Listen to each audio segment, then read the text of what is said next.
On the show today, Shane Battier joins us. Wow. It is a awesome conversation. Shane is doing an event with Daryl and Ellen Morey again, second year, for the Battier Take Charge Foundation, which is called Serving Up Empowerment. If you remember me talking about it last time, it is a ping pong event that you can be a part of that also helps the foundation. There's a link to buy tickets in the show notes of the pod. But we talk about everything with Shane from the organization, but Mike asks like 100 defense questions, and it's a good pod. It's a good pod.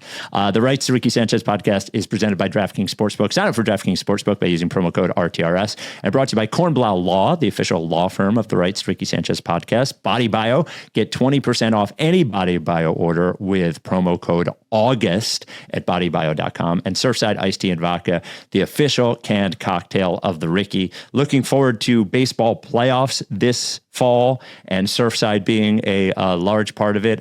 You never see more Surfsides in one place than at Citizens Bank Park. Never, ever, ever. We love Surfside. Surfside, a longtime partner of the Ricky since they didn't even have Surfside, since they were just stateside vodka. But Surfside, the best. 2 grams of sugar, 100 calories, light sweetness, no bubbles. 0 bubbles. All different varieties. You can see them at drinksurfside.com. You can get it wherever you get your canned cocktails, but you got to be 21. Please enjoy it responsibly. Without any further ado, Amos and the chef.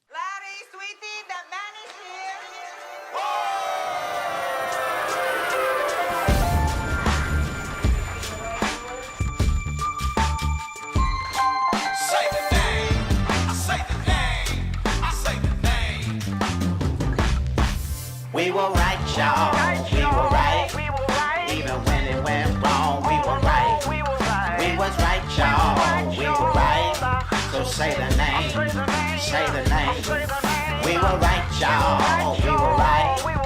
Even when it went wrong, we were right. We were right, y'all. We were right. So say the name. Say the name. Say the name.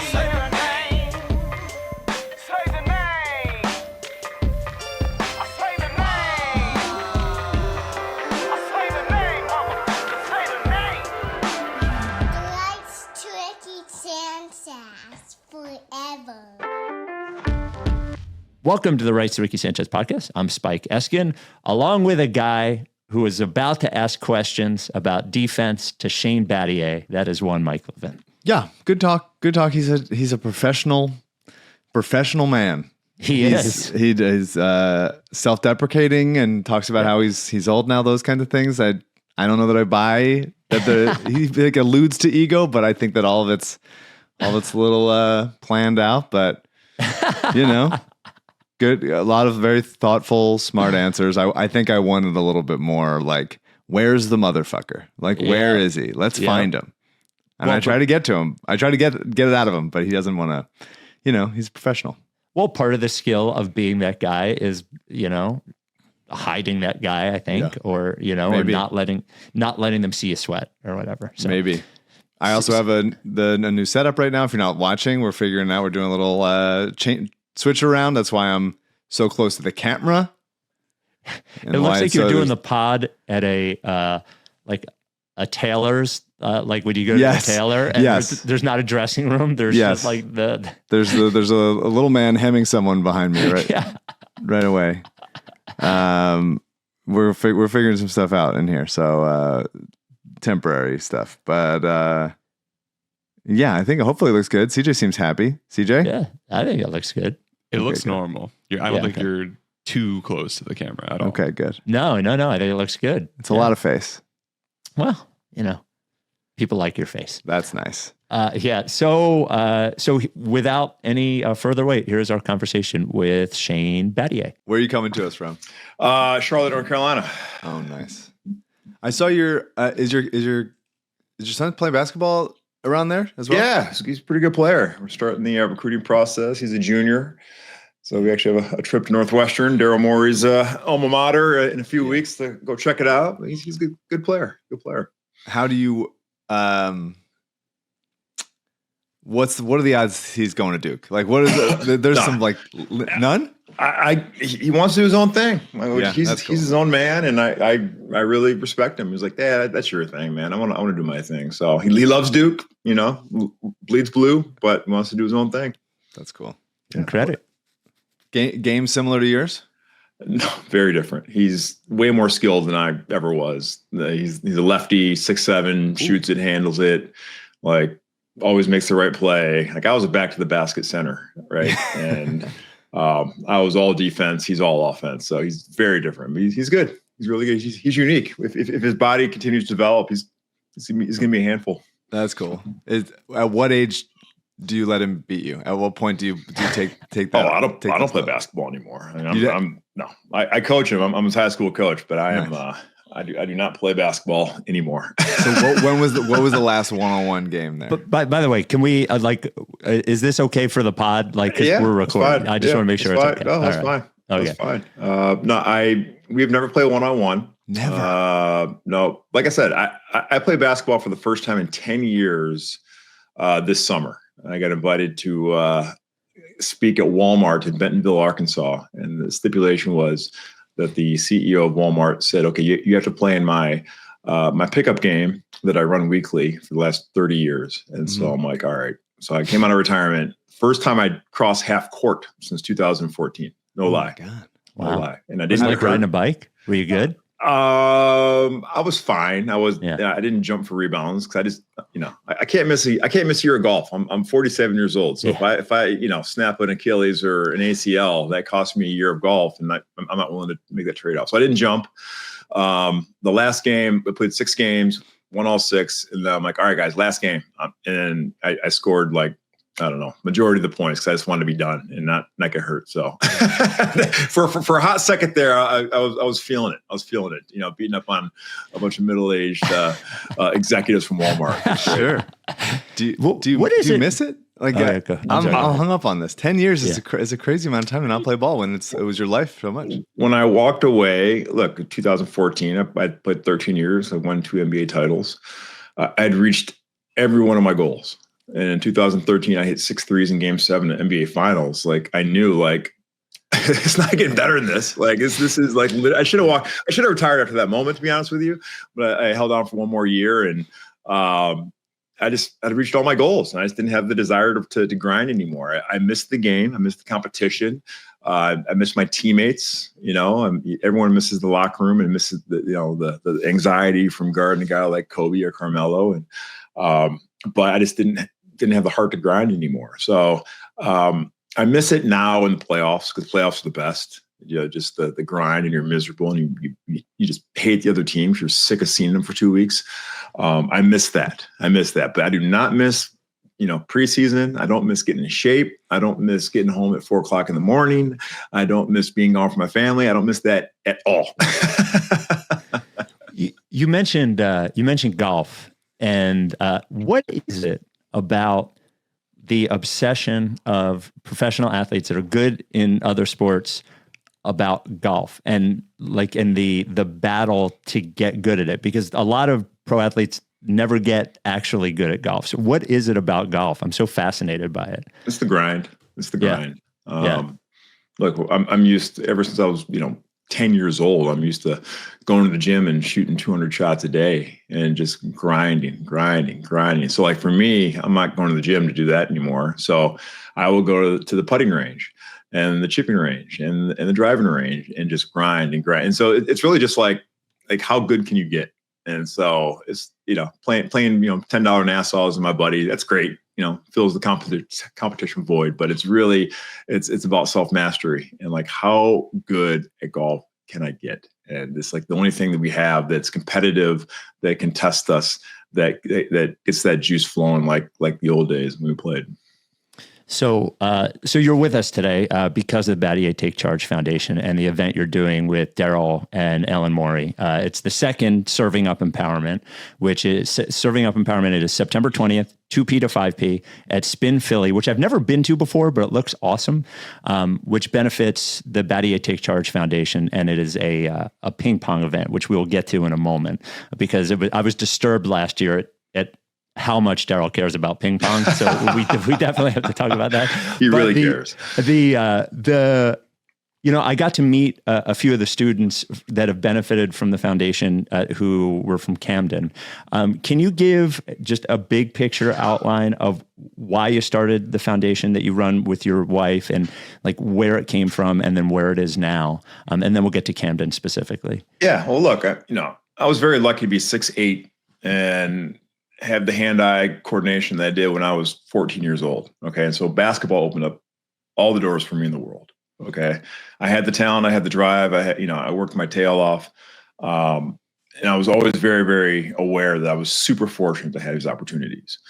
I was also very aware that there were a lot of kids that were like me, who weren't 6'8", who were just as driven, who had all the talent in the world. They didn't have a platform. They didn't have a network that I did. And so that was never lost on me. And so I said, if I ever make it to the show, I got to find kids who I knew who were like me, don't have the network, the platform, the resources to make their dreams come true. We think it's through a college education. So we started the Battier Take Charge Foundation over 14 years ago. And our goal is simple: just find amazing kids, amazing young people who are just go-getters, and they're going to be successful. And we want to invest in them and be part of their journey. And so over the last decade and a half, we've given away over $4 million in scholarships and college programming. And we have a mentor program that kids at Camden Academy and kids in Miami, kids in Detroit are a part of. And we give them college access, college training, SAT prep, college visits. We get them to college. We give them a scholarship to get going. And more importantly, let's give them the tools to take their talent, take their drive, take their motivation, and make a better life for them and their family. And so it's been, the most rewarding thing we've done. We have amazing kids. We're so proud of what we created in Camden, and it's only going to grow, because there's a ton of kids that need help, and it's up to all of us to help them. The thing that struck me when I was talking to the kids that were there was, so I was lucky enough to have a good upbringing and went to a good school, but was a bad student. So like until I got to college, I figured it out in college. But like seeing like how much they appreciate the opportunity and take advantage of it, and are like challenged and encouraged by challenge, because that's what it does. You're not just giving them opportunity, but you're giving them more challenges. And the way that they just sort of wrap their arms around it, I was impressed, because as a teenager, I was sort of the other way. So seeing kids that are given that opportunity who wouldn't normally, but like really embrace it, I thought was really impressive. These kids are amazing. Yeah. Over 95% of our students in the program are first generation college attendees, right? So they don't have role models at home to tell them what college is about, and to wear, bring two pair of shower shoes to the dorm room. And, this is how you navigate campus. And so, but these kids know they want to go to college and they want to do big things, and they know there's something out there that they can do. They just need a chance. They need to get in the game. And that was my journey. Like, I knew I wanted to do big things. I didn't come from much, but I saw the kids I went to school with, and I read stories. I'm like, oh, I can do that. Like, that's all it takes. Okay, I'm gonna bust my ass, and I'm gonna make that dream come true. And so that's the cool part. Our students, so much talent, so much drive, and they are super grateful for the opportunity. So that's why we work hard to put events like Serve It Up Empowerment together, so we can raise a lot more money to get more scholarships and bring more kids along with us. Hey, taking a break to give you a quick reminder about Bark in the Park. So the Bark in the Park team is legendary. We do this every year for the Providence Animal Center, which is an amazing animal shelter in Media, PA. Bark in the Park is a 5K walk, or a 1 mile run, or 5K run, or a 1 mile walk, or you can just come and hang out. It's a great event every single year at Rose Tree Park in Media. It's October 11th this year. You can hang out with other Ricky people. There's tons of dogs to see. There's a little vendor area, which is really fun, with local businesses, food trucks, all that stuff. But the most important thing is that we raise money for Providence Animal Center. I've mentioned this before, but the last few years have been really, really hard on animal shelters.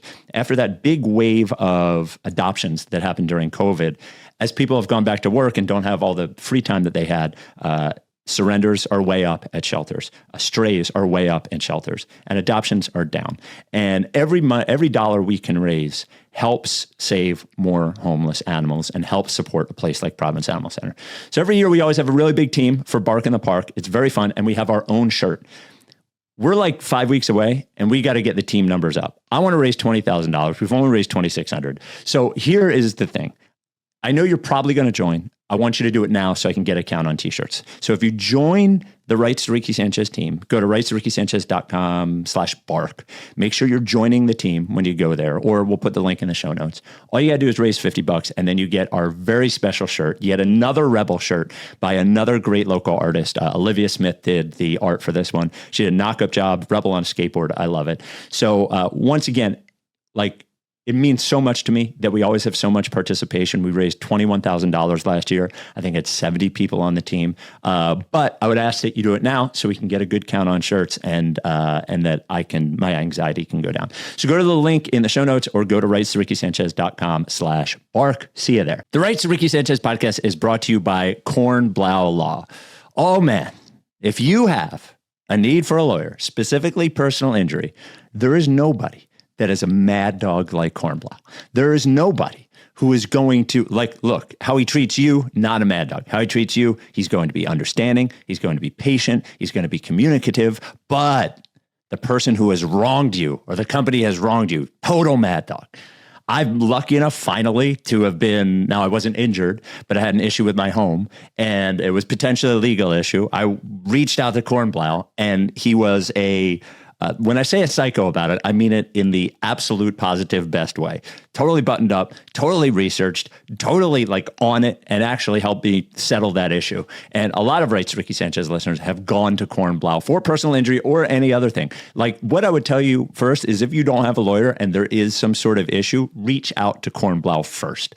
Because if he can't solve your problem, somebody else will. And even though he will find somebody to. And even though he is specifically specializes in personal injury, if he finds the case to be interesting, sometimes he takes those on too. Now, speaking of personal injury, one of the things we always say, and it is meaningful about Kornblau, is that when you reach out to Kornblau Law, you get Kornblau. How is this different? Well, you see other personal injury law firms advertised all the time, but the truth is a lot of those personal injury law firms are mostly just referral services. That's what they do. That's why you hear the disclaimer that they can't even practice law in your state. They're just sending you to somebody else. You reach out to Kornblau, you're getting the guy who has had some of the biggest medical malpractice results in southeastern PA. You're getting the guy that does house calls. You're getting the guy that take care of you when it's slip and fall or injured at work or car accident, whatever it is. If you think you have a case, you may reach out to nobody else but Kornblau. Kornblau Law, here are the two ways you can do it. Send an email, Kornblau, KORNBLAU at Kornblau Law. So that's Kornblau at kornblaulaw.com, or give him a call, 215-701-4467. Ask for Adam. Tell him you're a Ricky person. He'll take good care of you. Kornblau Law, the official law firm of the Rights to Ricky Sanchez podcast. We will put the link to buy tickets in the description here, the description of the pod. So you can just click on that and get tickets. And they include food and drink, and you get to play ping pong with everyone, which I am just a casual ping pong player, so I got my ass kicked by somebody. So are you? I don't remember watching you play. Are you really good at it, or is this the Morey thing? This is Daryl Morey. This is all Daryl Morey. So in Miami, where I lived for the past 13 years, we would throw a big event called Battier. And it's a karaoke fundraiser. So if it was up to me, it'd be karaoke. I crush anybody in karaoke, but ping pong, I have no chance. And Daryl is very big. People don't know this, but he was nationally ranked as a junior in table tennis. And so he's legit good and has all the spin and all that crap. And he brings actual table tennis ping pong pros to the event, and you can actually play against them, and they were awesome last year. And it's if you can return a serve, you win. That's how good they are. If you can get the ball over the net, which I couldn't, it's a different level. It's amazing. It's worth it to come out just to see the ping pong skill of the pros. Is Daryl too good at ping pong? If you happen to be a fan of what he does for his day job as a fan of that team, Yeah, like, do you Should think we- maybe spend more time not playing ping Should pong? he spend less time playing No, ping pong? look, you need you need outlets in this job. Okay, all right. You need outlets. If you trust me, you need outlets. If you live and do nothing but think about basketball, you will burn out, because the NBA season is an absolute grind. It's a grind. So the fact that he can hit little white balls to release the tension is a good thing for Philly fans. Trust me. The thing, Daryl is a friend of the pod, and I mentioned him how he just got very sweaty playing ping pong, and it was like this. I've never seen him so sweaty. So if you want to see Daryl just singularly focused on one thing other than basketball, this is the event to do it. You've known Daryl for a while, obviously. What do you think? He is, I think, to many people who follow basketball, a caricature of, like, as many famous people are. What is it about him that you think makes him good at his job, and maybe something about him that you think people maybe don't understand, that is misunderstood? First of all, I think he plays up his public persona a lot. Yeah. Okay. The Daryl I know is very different than the public facing Daryl that everyone thinks they know. Okay. And I think that's intentional. And that tells you, he's very with it. All right. He is not an idiot. He's a very smart man. He's one of the smartest people that I've ever come across. And so he's very thoughtful. He's very insightful, and he knows, he kind of plays up this he knows what his public perception is, and he kind of leans into it, and he actually uses it as an advantage. And so he's really sharp, but he's got a huge heart. I know that people see the data analytics and he thinks he's just behind a computer, crunching numbers all day and doing random forests and all these regression models all day. Daryl has an amazing heart, and he is like the number one supporter of the school that we are aligned with, Camden Academy's volleyball program. We had a few students play volleyball. And so, Daryl and his wife, Ellen, who are amazing partners in Camden, they are front row, all right, yelling at, the refs, and at a high school volleyball game. And this guy is super passionate. And so don't get it twisted. Daryl's a very passionate person. My favorite story is in Houston. He was a young GM, and he sat a few rows behind my wife in the stands. And he is the ultimate competitor. He's really competitive. And I knew this because they had the T-shirt cannon. They were firing into the crowd. And so my wife, we have more Rockets T-shirts we know what to do with. But who is up, trying to elbow, kids away to catch a T-shirt? Our boy, Daryl Morey. He can get a T-shirt anytime he wants. He knows that, but it's about the win. All right. So don't ever question Daryl Morey's competitive nature. I've seen him elbow, little kids for a T-shirt being fired out of a cannon that he probably get boxes of in his job, but it's about the win. So the dude wants to win. Okay. Yeah, for sure. Yeah, that's good stuff. Well, how did you guys get linked up? Not just with you, obviously, as a player, but in the rest of, into your retirement and everything. Well, he's always been a mentor of mine, and he traded for me back in 2006. The way I got to Houston is he gets hired by the Houston Rockets. Les Alexander wants to develop a analytics organization. So Daryl and Sam Hinkie come in, they run some models. Well, who is the most productive player for the least amount of salary in the NBA?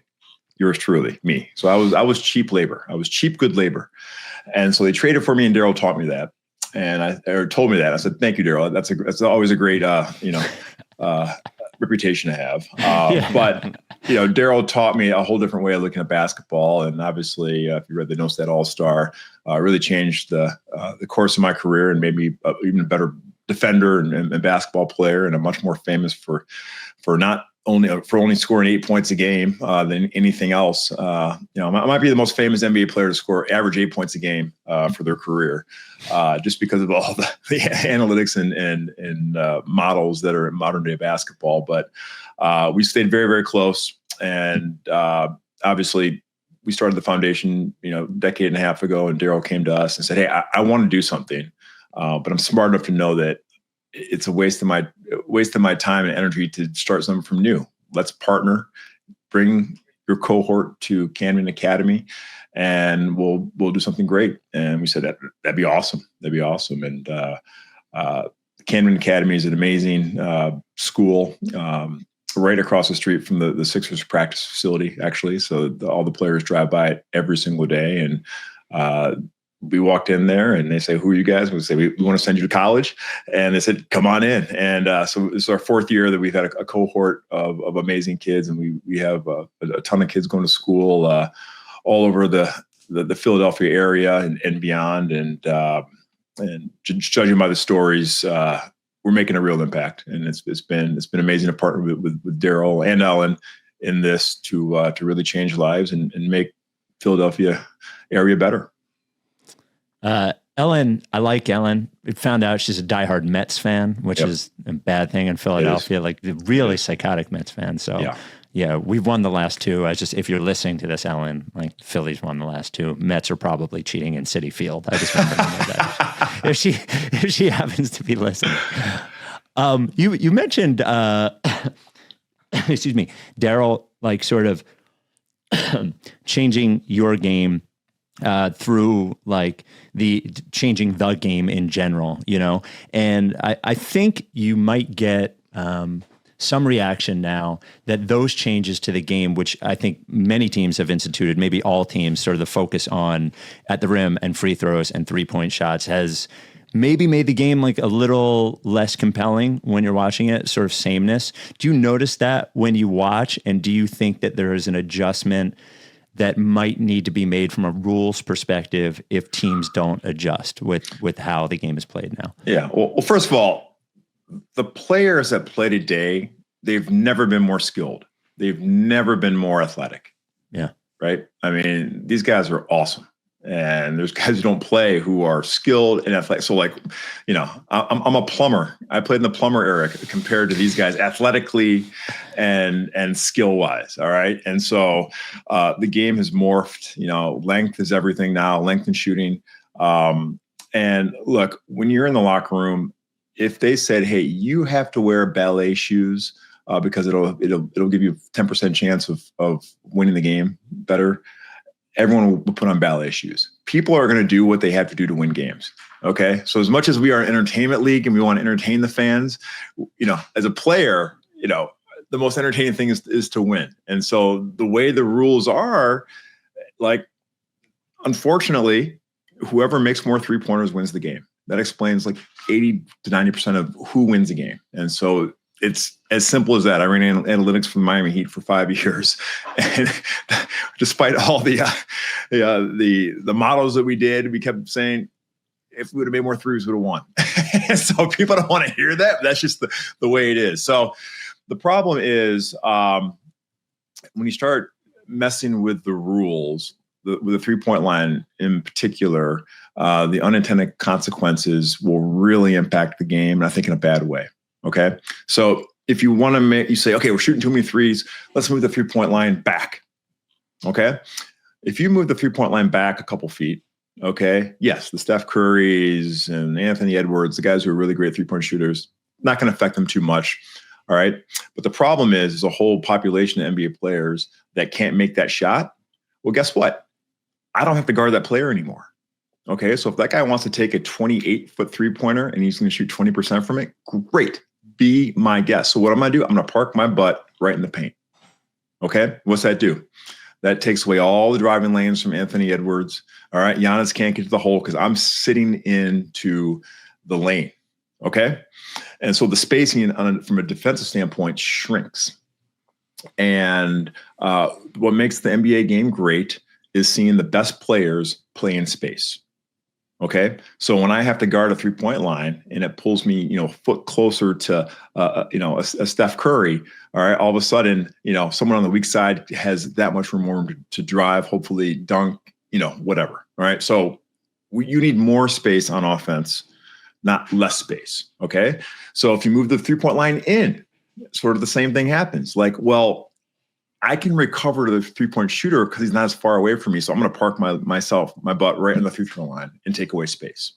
right? So it's a conundrum where if you move the line back, you're going to create less space, and if you move the line forward, you're going to create less space, right? So there's been a lot of consternation about the 3-point line, but that's because the guys are so long and so skilled and so athletic now. That's kind of where we are, and so I don't think messing with the 3-point line would be great for the game at all. The Rights to Ricky Sanchez podcast is presented by Draftkings Sportsbook. The NFL is back, baby. Draftkings Sportsbook is an official sports betting partner of the NFL, of course, a official partner of the Rights to Ricky Sanchez podcast. And now you can get your NFL bets in. Now, I'm a big futures guy. To be quite honest with you, I'll do the occasional, player touchdowns, first touchdown score, maybe a yardage, but I'm a futures guy. I did bet Jalen Hurts as plus 2,000 in the MVP race at DraftKings Sportsbook. I think it was a fair bet. Plus 2,000, really good odds. I mean, the MVP has to come from a good team. The Eagles are going to be a good team. And most of the time it's a quarterback. Jalen Hurts is a quarterback. And he seems primed for a year like that.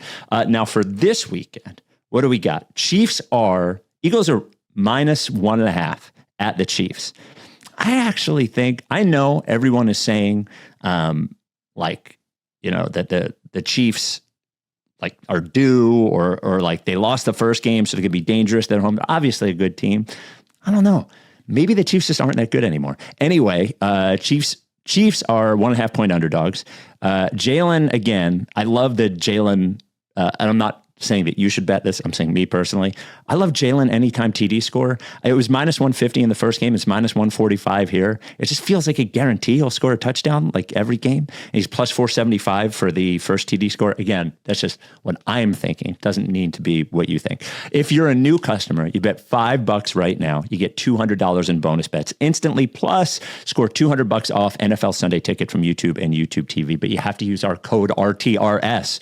Download the DraftKings Sportsbook app. Download the DraftKings Sportsbook app and use code RTRS. That is code RTRS to get $200 in bonus bets instantly when you place your first $5 bet, plus over $200 off NFL Sunday Ticket from YouTube and YouTube TV. In partnership with DraftKings, the crown is yours. Gambling problem? Call 1-800-GAMBLER. Got to be 21. See show notes for details. I got a lot of defense questions. I have a lot of defensive opinions, and I got a lot of defense questions. Before we got into that, I want to know what you, as one of the best wing defenders ever, what is your mentality like on the court? And especially I want to know what it feels like when you know you're covering a guy who cannot do shit against you. Well, first of all, I never had that feeling. Come on, Shane. No. Well, what you have to understand about every player is they have a strength and a weakness. Okay? Even the great ones. Okay, now, for the great ones, the Hall of Famers, the Kobes, the Carmelos, the Ginobilis, their weaknesses, are better than most people's strengths, but they still have weaknesses. And so you can't take away everything. All right. You're going to have to give up something because these offenses are focused on getting the best players the ball. Okay. So you give up the dream of I'm going to stop this guy. No, that's false gas. The best you can hope for is to be the human yellow light.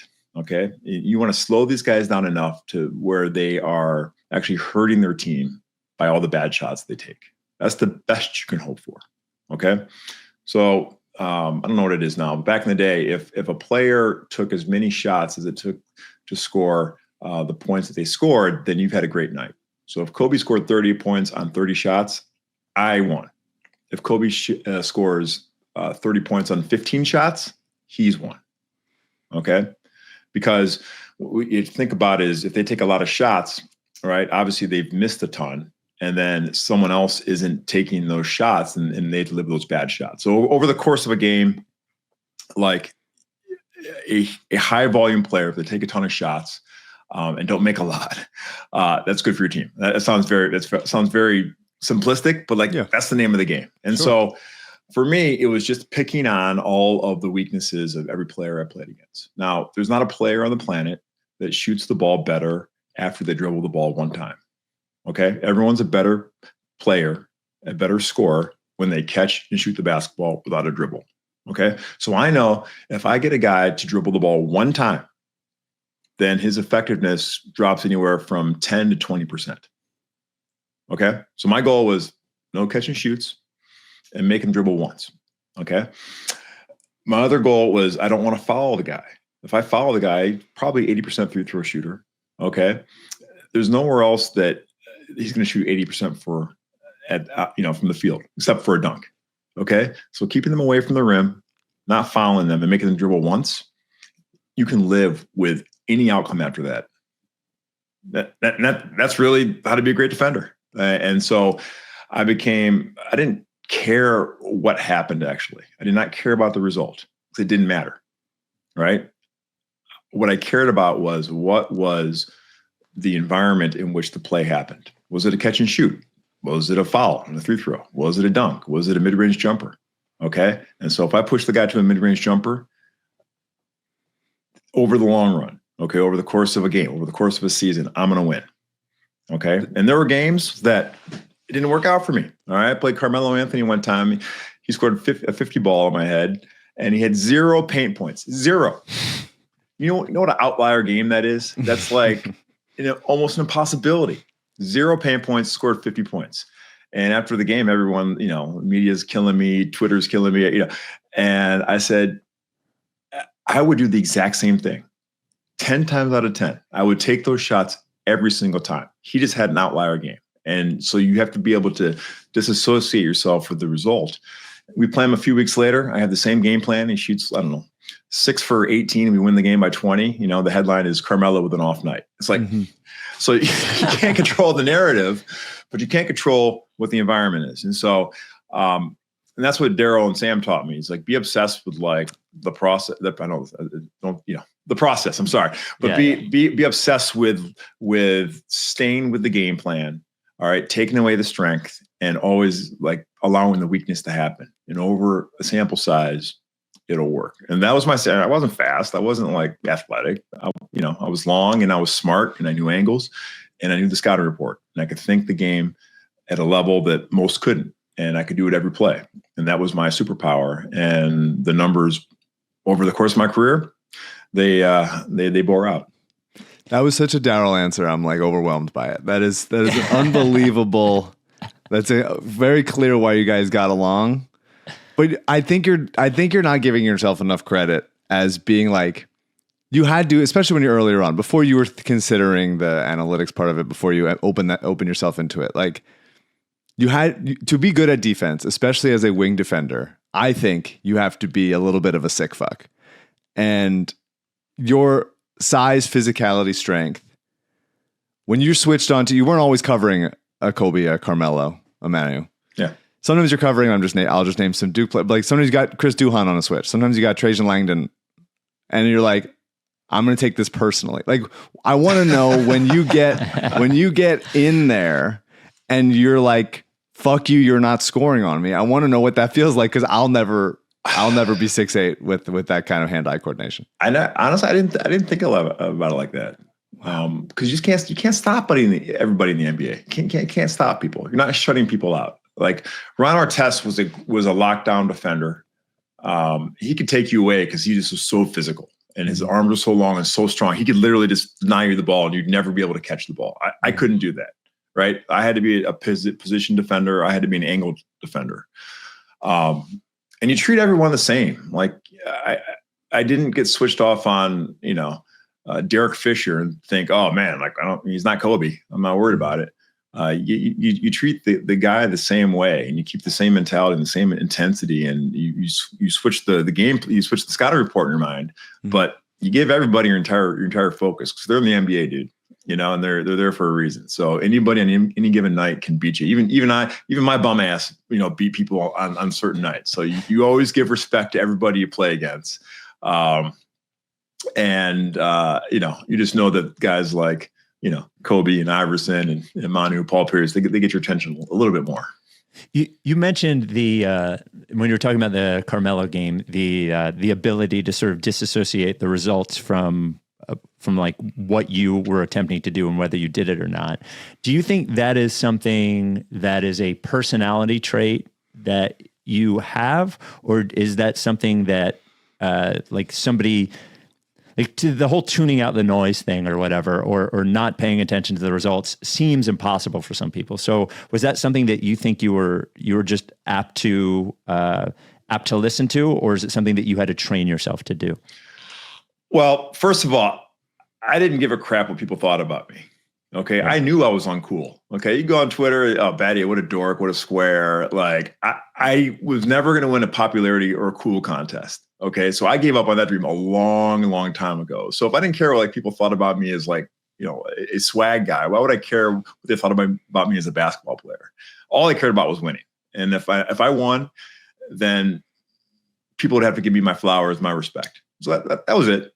That was it. So like when you think about it like that, I didn't care what people thought about me. I didn't care what people said about me. I was a square. I was slow, and I played it up. I enjoyed like being. Yeah, I'm just like the slow guy. I'm happy to be in the NBA. I had an ego, right? Like you don't have you have to have an ego to make it in the NBA. So like I had a big ego, but my ego was about winning, and my ego was tied to helping my team and just being on the floor. And I was always on the floor in the fourth quarter when it was nutcracking time. My coaches always trusted me. My teammates always trusted me.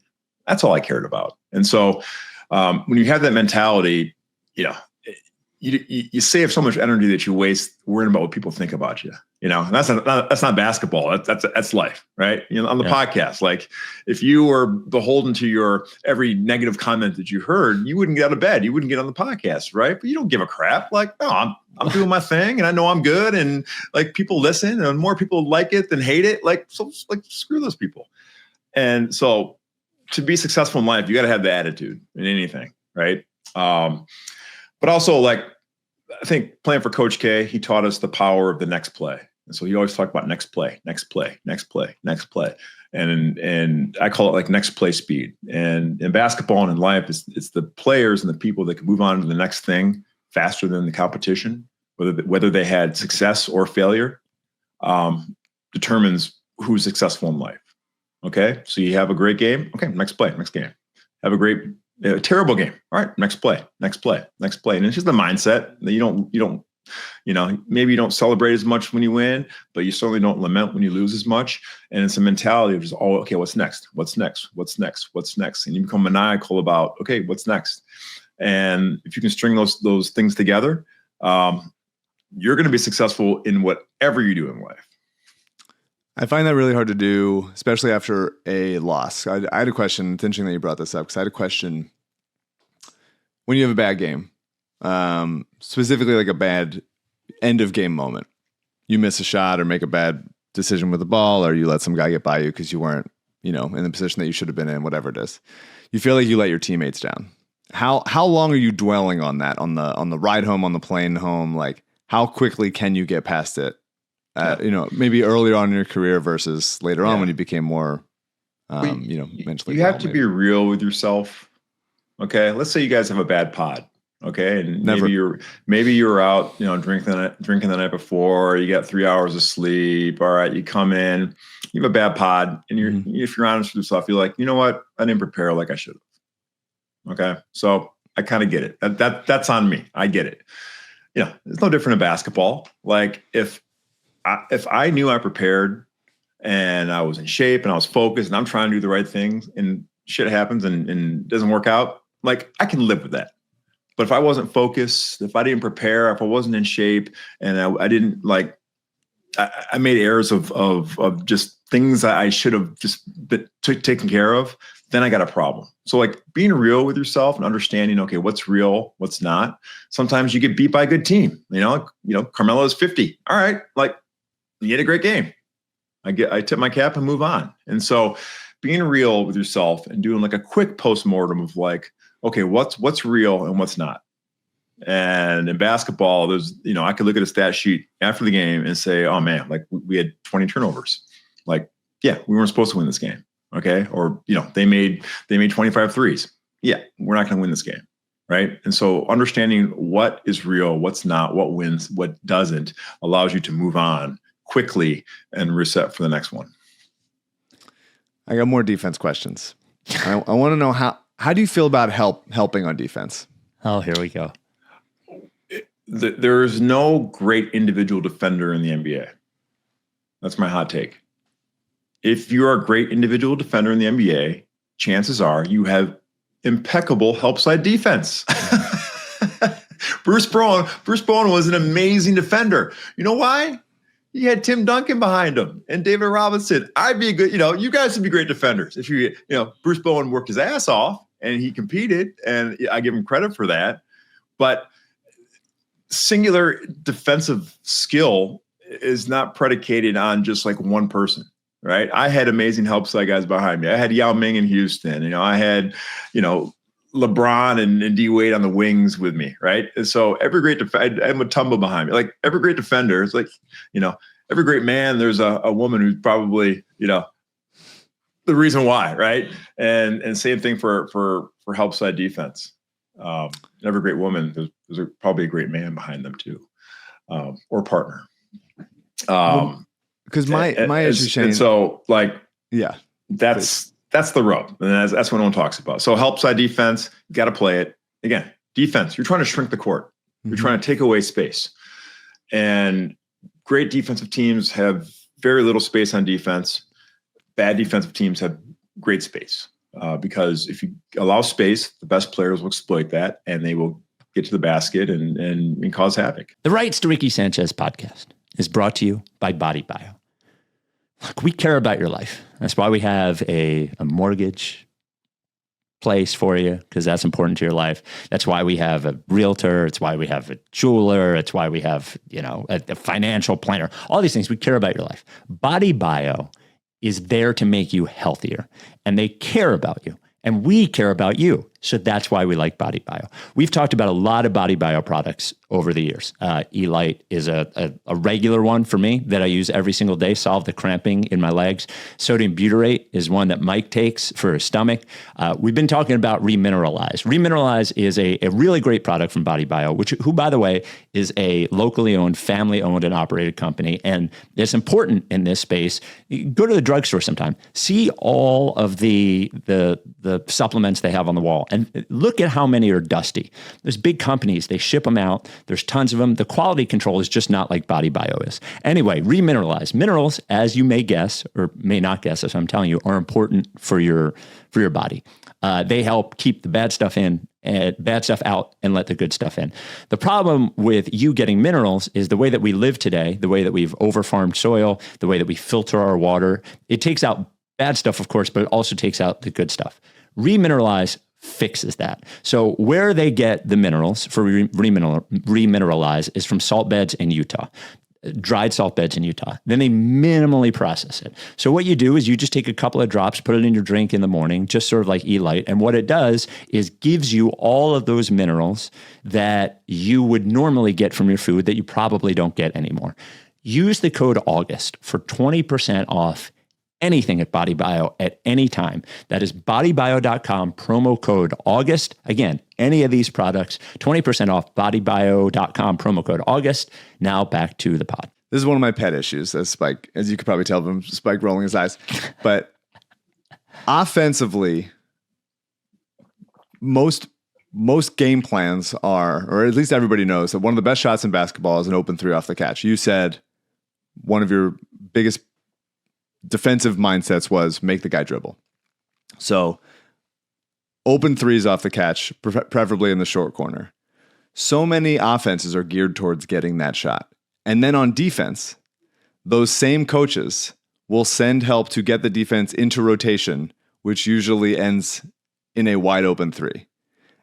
I'm not disputing the idea of ever helping, but to me, there's so much overhelp in the NBA that gets the other team the result that you're looking for on offense. Do you ever think about that kind of thing, or am I on my own here? The way I would challenge you to look at it is, have you ever seen a graph of how well teams score against the time on the shot clock?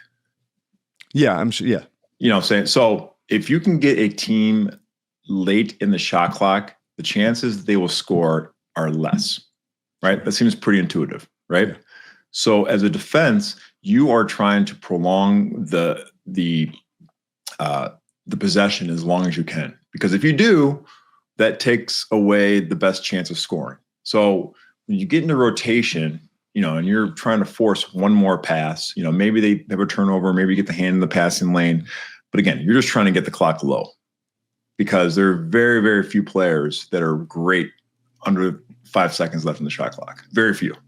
Right. And even though it seems like, oh man, pass 3, those numbers aren't great once you get down to 2 or 1 on the shot clock. Right. And that's what every defense is geared toward, just to try to lengthen the defensive possession. Do you think that they should shrink the shot clock a little bit, a couple seconds? That's an interesting idea. It would make for a much quicker game. You'd have to hustle. That's interesting. I never considered that. A 22-second shot clock. Thinking about that, I think you get a lot more poor shots because you could stretch and put a team in a scramble situation a lot more, and so you might get some gnarly shooting percentages.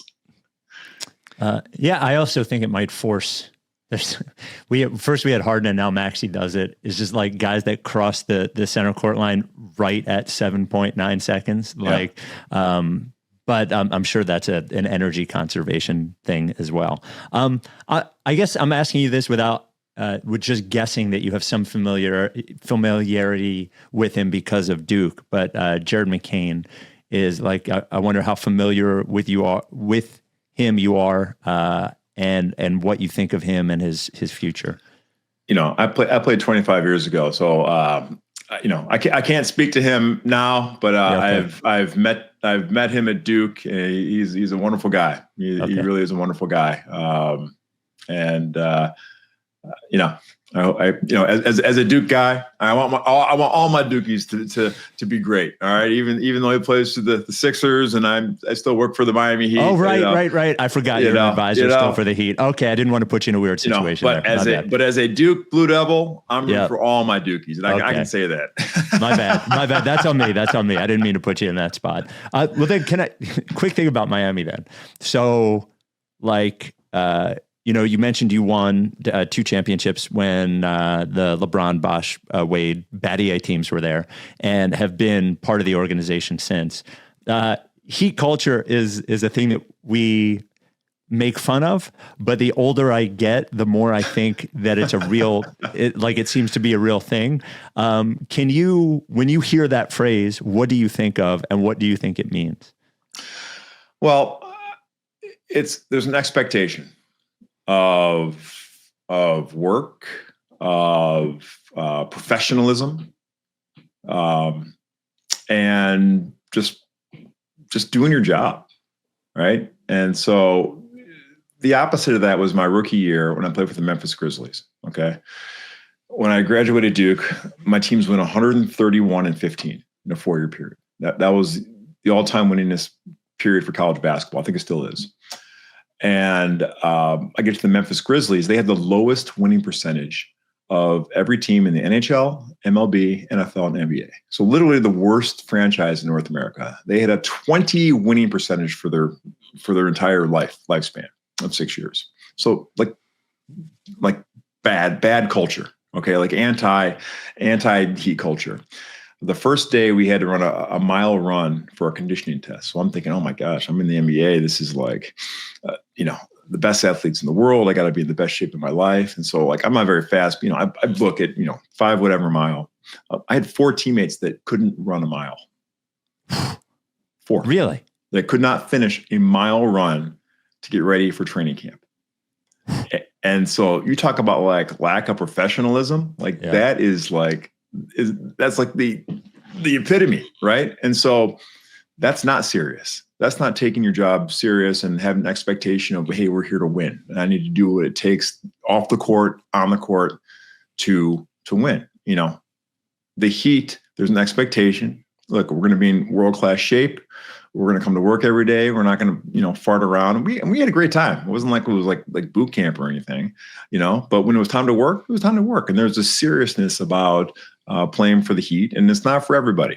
We say a lot of guys want to come in and, jack half court shots and play grab ass. And, if they win or lose, we don't care. But that's not what Heat culture is built on. And that's the reason why three titles in the last 20 years, and made the playoffs a heck of a lot more than they missed it.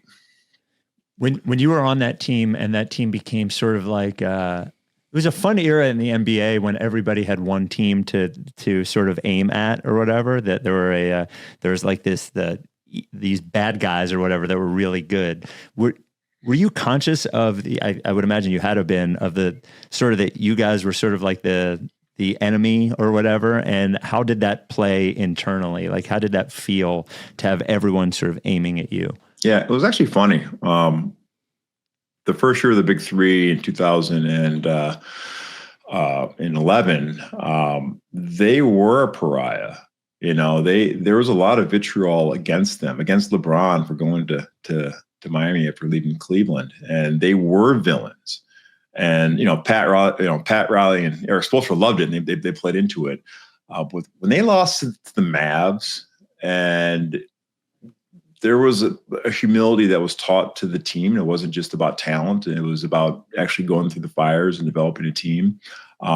It was a different team, and we didn't face the vitriol. Not that they were sympathetic figures. We were sympathetic figures by any means, but every arena we played at was packed. All right. Every road trip, I remember getting to San Antonio at 3:00 in the morning. There were 50 people waiting for us just to see the Big Three, and so we didn't feel the vitriol. And I know it was lessened from the year before, because I didn't like them. I was playing in Houston at the time. I'm like, I don't like these guys. Like, I want them to lose. I joined them after they lost, and so our arenas, we had every away arena except for like Indiana and New York, Boston Garden. Aside from that, like, there were a lot of pro Heat fans there. Yeah. I was in the building for the one game the Sixers took from that team in the first round of the NBA playoffs that year. It was on Easter. I will never forget. It was just one game beating that team, one game, one time. And it was memorable. I think it's good when there's sort of dynastic teams in sports. I think it's a better narrative device than parody, actually. It's more interesting. Well, yeah, I grew up in Detroit, so to this day, I can't root for the Bulls or the Celtics. Right. So, old habits die hard. Yeah. Last defensive question, last one, because I'm in a co-ed league with my wife, Alyssa, and we're in first place. Shane, if you're in LA, we'd love to have you for the playoffs. You can pop right in and put you in a jersey. She's a great defender, positive wingspan, kind of like a Danny Green type, is how she would describe herself. Nice. Right now, she's more yellow light type, like stay in front of players like you were describing, make them take tough shots. We're trying to get her to get a little more steals, a little more deflections, hands on ball kind of thing. How did you first of all, do you have steals advice for my wife? And how did you weigh like how much to gamble, how much to reach a little bit, get your hands in there versus just like staying in front of them? You got to stay in the game. You got to stay in the game, right? When you're in Vegas, you want to go bet big, don't do it, right? You got to stay in the game. So I think of the same thing when you're playing defense. If you gamble and you reach and you take yourself out of position, all right, now you're putting stress on everyone else to cover for your butt, for a play that it may happen once or twice a game, No offensive player is like, oh, this person is such a great steals merchant that I'm going to change the way I play. So you're not really affecting the game that much. The payoff for getting, a steal and a half a game is not worth the gamble. And so I would say stick with your game plan. Okay. Make people make shots, right? And if they do, tip your cap, but don't give them an advantage by reaching. Because you're such a deflections guy. You did get your hands on so many balls, but you're saying you didn't do it through gambling, through like taking chances like that.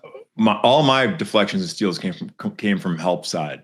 So I was, I loved kind of being the Ed Reed on defense. Yeah. And, going back to help side defense, the best help side defenders know how far they can play off their man and still recover. Yeah.